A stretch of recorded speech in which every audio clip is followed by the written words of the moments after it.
Our final subject for this issue of ACCEL features a discussion Sydney Smith had with Dr. Cyndya Shibao, Assistant Professor of Medicine at the Vanderbilt School of Medicine in Nashville, Tennessee. They cover epidemiology and the impact of orthostatic hypotension. Welcome to ACCEL. Thank you. Can you tell us a little bit about the scope of your work in terms of orthostatic hypertension? My colleagues at Vanderbilt were very interested to estimate the national burden of orthostatic hypotension in the United States. In the past, there has been some publications, trying to estimate the prevalence of orthostatic hypotension, and it varies, according to the place where you actually study this particular condition.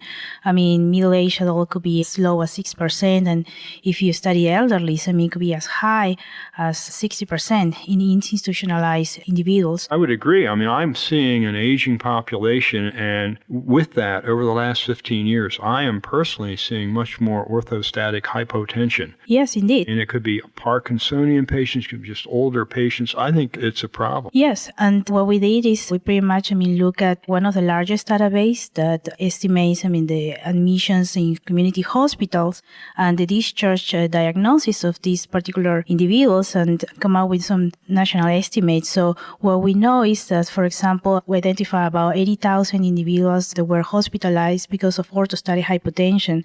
And when we stratify by age, the average rate was about 36 per 100,000 individuals. But if you only study those individuals who were age 75 and older, that number increased up to 233 per 100,000 individuals. Well, age is only one factor for me.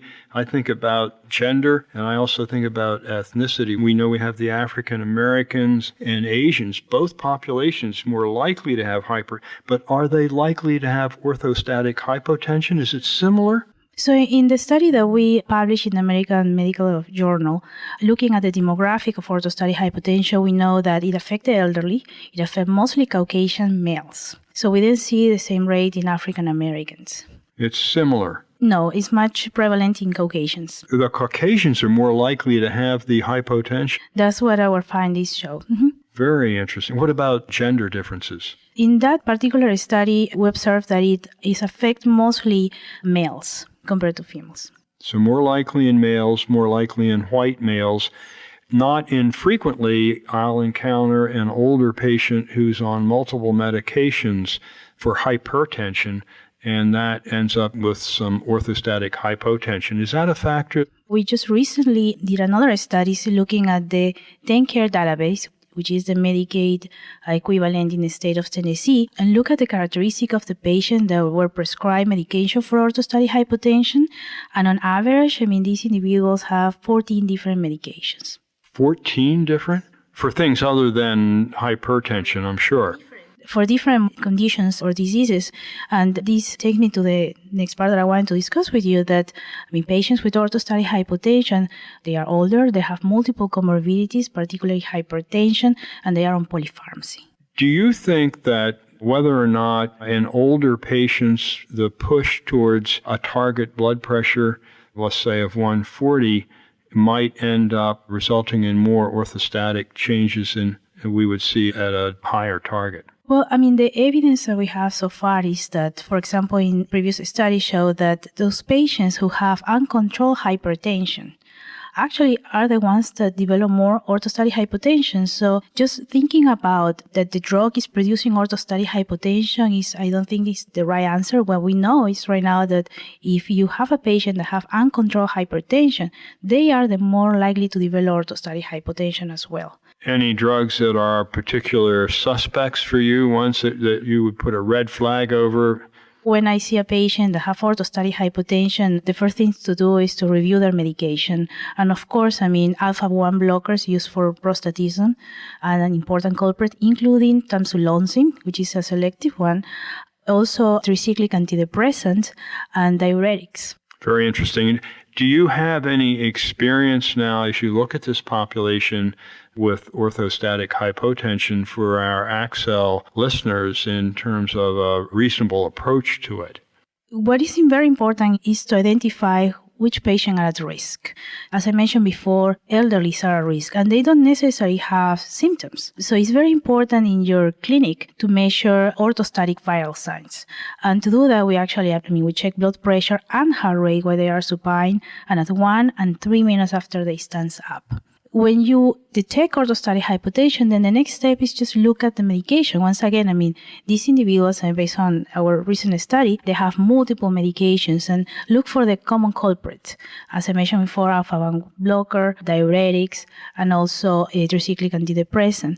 And then if they have hypertension, you don't need to stop antihypertensive medication right away. You need to have a judicious approach on how to treat these patients. Uncontrolled hypertension is also a risk factor. Yeah, you certainly pull that, and white elderly males that are going to be on alpha blockers, prime candidates, and you're saying 1 minute and 3 minute standing. I'm finding my time in clinic seems to be less and less.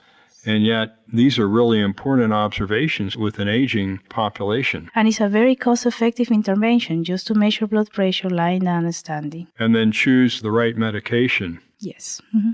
I think these are very, very interesting data on an important subject. And I assume you've got some follow-up on patients where you've been able to modify medication in terms of outcomes. Have you started to look at that? We haven't started to look at that. Has this led you to develop an algorithm at Vanderbilt for patients being treated for hypertension? Yes, actually, we published that algorithm in the Journal of Hypertension this year. It was a position statement.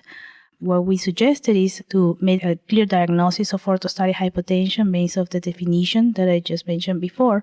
Then looking at the comorbidities, if a subject has, for example, hypertension, and you decide to treat them, there are 2 different drugs that are very commonly used. One of them is fludrocortisone, which is a mineralocorticoid synthetic analog. Sure. And the other one is midodrine, which is an alpha-1 adrenergic agonist. So if you have to choose between this medication and the patient has hypertension, I would choose the alpha-1 adrenergic agonist because it's short-acting. Mm-hmm. We know that there is an association between the use of fludrocortisone in this particular population with the development of hypertension. On the other hand, if the patient has a history of heart failure, that's another diagnosis that is very common in this population. We know that it's about 20% of our patients, and at least in the TenCare database, have heart failure associated with orthostatic hypotension. I would suggest to not start fludrocortisone because, that we know increases the risk of future hospitalization for heart failure. I want to thank you for an excellent session here with ACCEL. As cardiologist, I find the hypertension patients that come to me are the ones that are hard to control. I'm not seeing the routine. I'm seeing the ones with orthostatic hypotension. I'm seeing the ones with heart failure. And so your thinking and your suggestions, I think, will be very helpful to our ACCEL audience. Thank you very much. Thank you. And that concludes this edition of ACCEL for July 2014. For details about studies discussed on ACCEL, refer to the written summary included as a PDF file on this disc. This issue of ACCEL qualifies to up to 4 Category 1 CME credits. To obtain CME credit, go to www.audiodigest.org/online testing. This is Alfred Beauvais for the American College of Cardiology. Thanks for listening.